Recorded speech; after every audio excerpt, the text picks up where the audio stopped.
బులెటిన్లో మరో breaking news. హైదరాబాద్లోని సంక్షేమ భవనాన్ని ఓబీసీ మోర్చా ఆధ్వర్యంలో బీజేపీ నేతలు ముట్టడించారు. తెలంగాణలోని గురుకుల పాఠశాలలో వరుస ఫుడ్ పాయిజన్ ఘటనలు జరుగుతూ ఉండడంతో బీజేపీ నేతలు ఇవాళ ముట్టడికి యత్నించారు.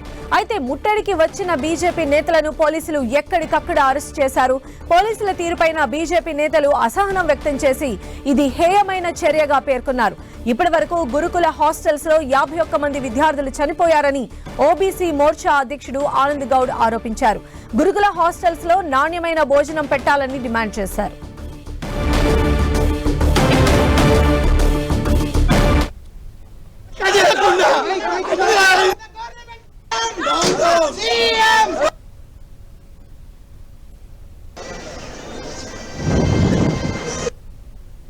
ఇప్పటికీ 51 మంది పిల్లల ప్రాణాలు పోయినాయి.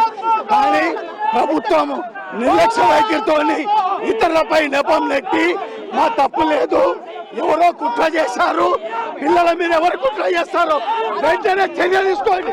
అంతేగాని వాళ్ళ ప్రాణాలు పోతున్నా పిల్లలు చదువుకోవడానికి వస్తే జైళ్ళలోనే ఉంది.